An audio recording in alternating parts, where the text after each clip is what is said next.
Bonjour et bienvenue à ce deuxième épisode de notre balado « Le temps d'une bus », consacré aujourd'hui au financement des transports collectifs. Je m'appelle Marie-Soleil Gagné, je suis directrice générale d'Accès Transport Viable et je vous accueille pour cette discussion complexe sur les enjeux liés au financement des transports en commun. Nous avons le privilège d'accueillir une invitée très spéciale, ma collègue Angèle Pinault-Lemieux, qui est coordonnatrice aux affaires publiques et aux communications et porte-parole d'Accès Transport Viable. Formée en sciences sociales, Angèle travaille chez Accès Transport Viable depuis 2020. Elle a auparavant participé au démarrage de la campagne J'ai ma passe qu'elle a dirigée. Et elle est notre représentante sur le comité directeur de l'Alliance Transit, un regroupement qui rassemble organismes et experts universitaires au Québec sur la question des financements des transports. Avec sa vaste expérience et ses connaissances approfondies, Angèle nous éclairera sur certains détails relatifs à ce sujet quand même plutôt complexe. Angèle, bienvenue à Le temps d'une bus. Merci beaucoup. Angèle, quand on parle de financement de n'importe quel service, on s'entend que ça peut rapidement devenir extrêmement lourd, technique, il y a beaucoup de termes, on peut s'y perdre. Quels sont les termes essentiels dont on a vraiment besoin pour bien aborder ce sujet-là? Bien, la première chose qu'il faut comprendre, c'est la différence entre immobilisation et exploitation.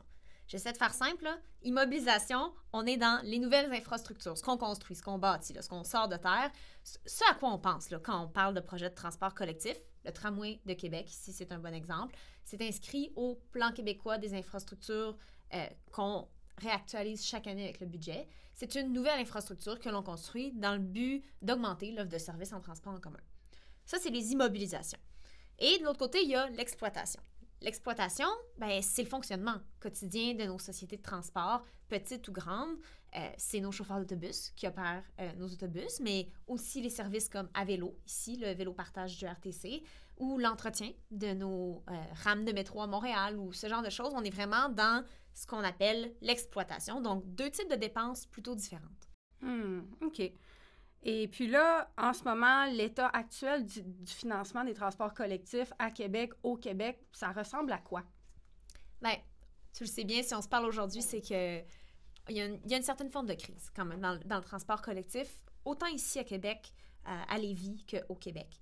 Je donne un exemple. L'an dernier, on a annoncé malheureusement la disparition de la ligne d'autocar Saint-Georges-de-Beauce-Québec. Donc, une ligne en région qui desservait tout type d'usagers, usagères, mais on pense par exemple à des personnes aînées qui s'en servaient pour se rendre à des services de santé à Québec, dont c'était le seul moyen de déplacement. On pense à des étudiants ou des travailleurs temporaires qui l'utilisent que ce soit pour se rendre aux études, aux loisirs, au travail. Donc, un service crucial dans une communauté et qu'on vient retirer après 30 ans de service. Et on le voit en région, donc un exemple à Saint-Georges-de-Beauce, mais on le voit aussi en ville. Montréal, qui a annoncé en février dernier des coupures de plusieurs millions dans son budget, faute d'argent neuf pour réinvestir. Et ça touche toutes les villes. La TUC, l'association qui rassemble, donc toutes les sociétés de transport des grandes villes, nous annonçait que si on continue comme ça, là, en 2027, c'est un trou budgétaire de 900 millions qui nous attend. Donc, un déficit qui crée une espèce de cercle vicieux que la pandémie a accéléré, c'est-à-dire que ben, moins on investit dans nos transports collectifs, moins ils sont attrayants, moins nos utilisateurs et utilisatrices ont envie de s'y référer, de s'y fier. Et moins on a d'utilisateurs, d'utilisatrices dans le transport collectif, ben, moins on a de revenus, moins on a d'argent. Et c'est un cercle vicieux qui continue comme ça si on ne change pas rien. Ce cercle vicieux-là, dans lequel on est un peu empêtré finalement, c'est qu'est-ce qui explique en fait cette situation-là? Est-ce qu'il y a des gens qui l'avaient prévu? Est-ce que c'était prévisible finalement, cette crise-là? Bien, malheureusement, oui, c'était prévisible. C'est pour ça qu'on a créé l'Alliance Transit qui travaille sur le financement des transports collectifs en 2011. Ensuite, c'est clair que ça a été accentué avec la pandémie où on a eu une baisse des revenus tirés des utilisateurs et utilisatrices parce qu'on a eu une baisse de l'utilisation. Et ce qu'il faut comprendre, et là, je suis désolée, je retourne dans les termes techniques, c'est qu'on a au Québec le FOR, le Fonds des réseaux de transport terrestre qui finance autant notre réseau routier que nos transports en commun. Et c'est ça qui était prévisible. C'est que depuis des années, on sonne l'alarme pour dire, dans le FOR, dans notre cagnotte collective, les revenus augmentent moins vite que les dépenses. Les dépenses, c'est ce qu'on disait tantôt, c'est ce qui suit l'inflation, c'est les fournisseurs dont les prix ont augmenté, c'est la main-d'œuvre dont le prix a augmenté, c'est toute l'exploitation dont les prix ont augmenté avec les années en suivant l'inflation, en suivant le coût de la vie. Puis de l'autre côté, on a nos revenus. Puis dans nos revenus, dans le FOR, on a surtout la taxe sur l'essence, qu'on n'a pas ici à Québec, mais qu'on a ailleurs, à Montréal notamment, dans certaines régions. Et la taxe sur l'essence, bien, avec l'électrification des transports, qui est une bonne nouvelle, bien, malheureusement, la taxe sur l'essence est amenée à diminuer. Donc ça, on le sait déjà que c'est une pente descendante. Et on a, ce qu'on appelle la taxe sur les carburants, tout ce qui est les droits et permis. Et je pense aux droits d'immatriculation, qui sont à 30 par année pour l'immatriculation. Et l'année, c'est quoi la dernière fois qu'on a indexé ces droits d'immatriculation? Là, je sais que tu le sais, c'est 92! 92, là, je n'étais pas née. Ça fait plus de 30 ans. Est-ce qu'il y a d'autres types? J'en connais pas beaucoup des exemples au Québec de droits, de permis qu'on n'augmente pas d'année en année en suivant le coût de la vie. Donc, c'est ce qui fait qu'aujourd'hui, on se retrouve avec ce fonds-là qui est déficitaire largement et qui, malheureusement, fait en sorte que pour nos sociétés de transport, ben les dépenses augmentent, mais les revenus ne suivent pas. C'est malheureux, effectivement. Cette crise-là, on a des solutions, on les connaît. Est-ce que tu peux en partager quelques-unes pour nous pour s'assurer justement que toute la population soit desservie en transport collectif au Québec? Oui. Bien, puis j'aime que tu dises des solutions parce que je pense que la chose à retenir, c'est qu'il n'y a pas une solution magique. La première, c'est au niveau de nos dépenses, là. Donc, ce qu'on prend dans le fort, ce qu'on met dans notre réseau routier, dans nos transports en commun, au Québec, il y a 30 % qui va dans le transport collectif, dans notre dernier plan d'infrastructure, contre 70 % pour le transport routier. Donc, la première chose à faire, c'est rééquilibrer. C'est viser un 50-50 au moins. En Ontario, c'est l'inverse. On est à 70 % dans le transport en commun, 30 % dans le transport routier. On aime tellement se comparer à l'Ontario. Mais donc, le rééquilibrage, déjà, faire en sorte qu'on rehausse la barre pour le transport collectif. Puis, bien, les autres pistes de solutions que l'Alliance Transit met de l'avant, ça concerne l'écofiscalité. Puis l'écofiscalité, on parle autant des solutions existantes, donc la taxe sur l'essence, le fait de la mettre à niveau et le fait de l'élargir. Le fait que toutes les régions du Québec puissent avoir, ou toutes les régions métropolitaines puissent avoir une taxe sur l'essence qui finance les transports collectifs. Et bien, les droits d'immatriculation dont on parlait tantôt, si on ne met pas à niveau ces droits d'immatriculation-là, on voit que la communauté métropolitaine de Montréal en fait la demande en ce moment. On sait que la communauté métropolitaine de Québec travaille sur la question. Donc, il y a une urgence là, à venir mettre à niveau ces sources de revenus qui sont existantes. Et puis, il y a inévitablement les nouvelles sources de revenus. Et c'est là que l'Alliance Transit presse le gouvernement d'agir, notamment avec un exemple, je ne vous les nommerai pas toutes, mais un exemple, la tarification kilométrique. La tarification kilométrique, c'est l'idée qu'on tarifie l'utilisation d'un véhicule selon son kilométrage. Et ce qu'il y a d'intéressant avec la taxe kilométrique qu'il n'y a pas sur la taxe sur l'essence, c'est le fait qu'elle est malléable. La taxe kilométrique, tu peux, par exemple, la faire changer selon la taille du véhicule, sa consommation en carburant. Tu peux la faire changer selon la région. On sait qu'un déplacement en Abitibi puis dans la région de Québec, ça n'a pas la même distance. Tu peux la faire changer selon le revenu. On sait qu'au Québec, la transition vers des modes de transport plus écologiques, ça peut coûter cher. Un véhicule électrique, c'est pas donné. Donc, comment est-ce qu'on fait pour que ce soit équitable envers toute la population? Puis, tu peux la changer selon toute une variété de paramètres. Le lieu, l'heure, est-ce qu'on est en heure de pointe ou pas? Donc, l'avantage de la taxation kilométrique, c'est cette flexibilité-là, mais c'est aussi cette pérennité-là de se dire, le jour où la taxe sur l'essence continue de diminuer significativement, ben, on a une autre option pour aller financer adéquatement puis de manière prévisible nos transports collectifs. Bien, merci beaucoup, Angèle. C'était vraiment un plaisir de discuter avec toi là, de ce sujet-là. Je te remercie vraiment pour tes réponses éclairantes, en fait, sur ce sujet-là. Encore une fois, c'était notre collègue Angèle Pinault-Lemieux, coordonnatrice aux affaires publiques et aux communications.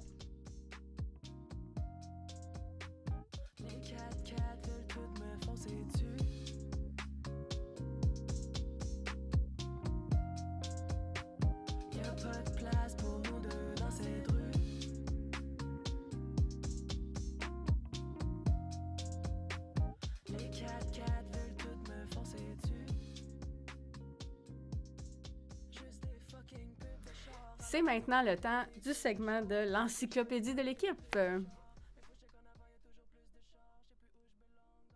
Bienvenue au segment l'encyclopédie de l'équipe. C'est la partie du balado où nous dédions un peu de temps à mieux comprendre le contexte et l'histoire derrière la mobilité durable, ses termes, son évolution. Aujourd'hui, nous allons monter un portrait de l'histoire du rôle des transports collectifs dans nos espaces urbains. Selon la Bibliothèque nationale de France, c'est Blaise Pascal qui, en 1662, fondera la toute première société de transport en commun à Paris, introduisant des itinéraires prédéfinis et des horaires fixes. Des voitures arborant les armoiries de la ville, offrant 8 places chacune, parcourent 5 trajets spécifiques avec des arrêts prédéterminés. Plus tard, au 19e siècle, ce sera au tour des omnibus, mot latin signifiant « pour tout le monde », ainsi que les tramways et les trains métropolitains, le métro. Plusieurs de ces premières tentatives visant à créer des réseaux de transport en commun étaient organisées sous forme d'entreprises privées.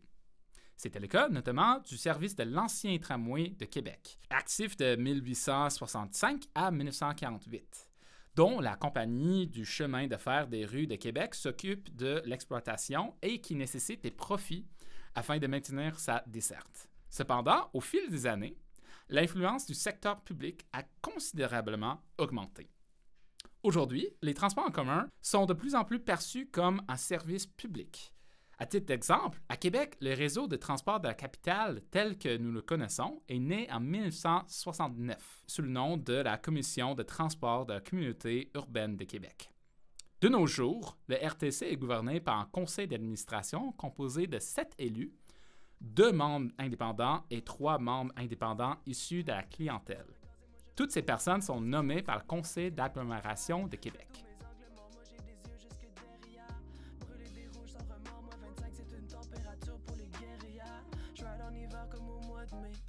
Du bon bord tous les one-way. Quand le boss il passe pas, mon bac il me transporte. Pourquoi tu restes là? Je fonce en BC comme en Vespa. Les banlieues débarquent tout en VUS. Ça dort au gaz, moi je suis Tesla.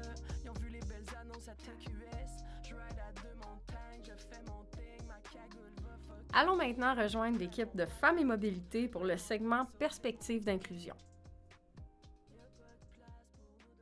Commençons par rappeler un fait. En 2017, c'est entre 17 et 19 % de la population qui vivait sous le seuil de revenu viable, c'est-à-dire un revenu permettant de vivre dignement et d'échapper à la pauvreté. Et quel rapport avec la mobilité? Bien, pour ces personnes, il est extrêmement difficile de consacrer de l'argent à leurs déplacements. C'est pourquoi la totalité des personnes à faible revenu vivent un déficit de mobilité. Et concrètement, c'est quoi les conséquences? En fait, les personnes à faible revenu doivent s'empêcher de se déplacer pour respecter leur budget limité. On a donc des personnes qui ne peuvent pas se rendre à l'épicerie, qui ne peuvent pas rendre visite à leur famille, qui ne peuvent pas aller se soigner, qui ne peuvent pas accéder à la nature, etc. Et lorsque certains déplacements sont absolument nécessaires, elles doivent couper dans leurs besoins essentiels, comme se nourrir, ou encore elles doivent littéralement s'endetter pour pouvoir se déplacer. Parce que les principaux moyens de transport, ça coûte trop cher. Savez-vous combien ça coûte une passe d'autobus à Québec? C'est 95 $ par mois, c'est énorme. Le coût du transport en commun, c'est donc un frein majeur à la mobilité des personnes les plus pauvres, alors même que leur déficit de mobilité est l'une des causes de leur maintien dans la pauvreté. Donc ça ne fonctionne pas. Et c'est qui les personnes qui vont être les plus impactées?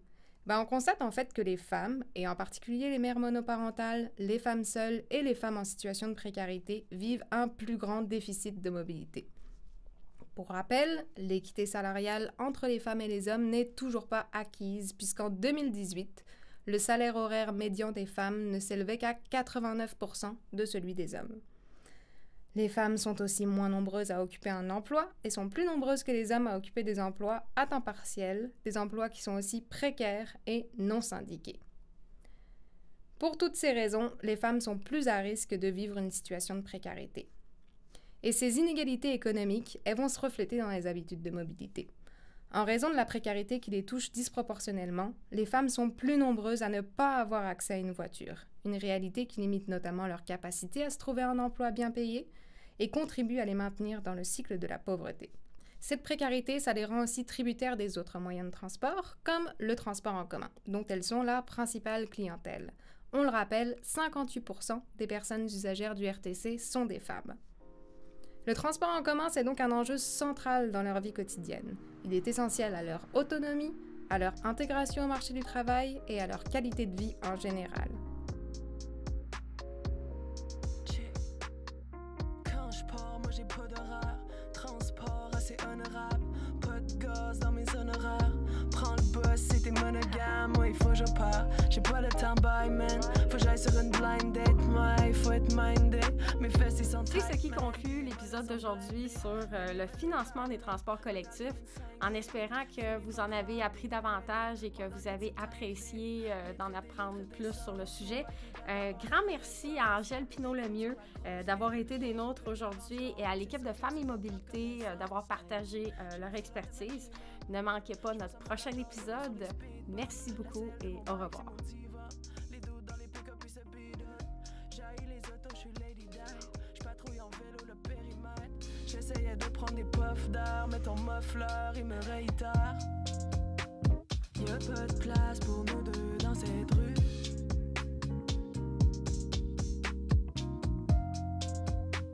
Les 4x4 veulent toutes me foncer dessus.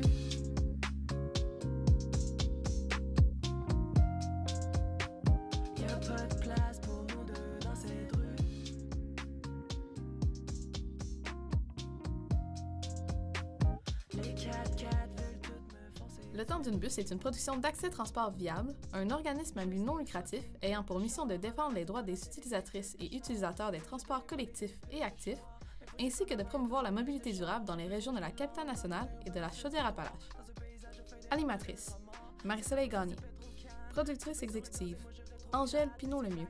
Scénario et montage, Marie-Gabrielle Mengui et Jack Bradley. Invité de l'équipe Femmes et Mobilité, Morgane Boisseau. Musique, les 4x4 de Calamienne. Je prends du bon bord tous les one way. Quand le boss il passe pas, mon bike il me transporte. Pourquoi tu restes là? Je fonce en baisser comme mon Vespa. Les banlieues débarquent tout en VUS. Ça dort au gaz, moi je suis Tesla. Ils ont vu les belles annonces à TQS. Je ride à deux montagnes, je fais mon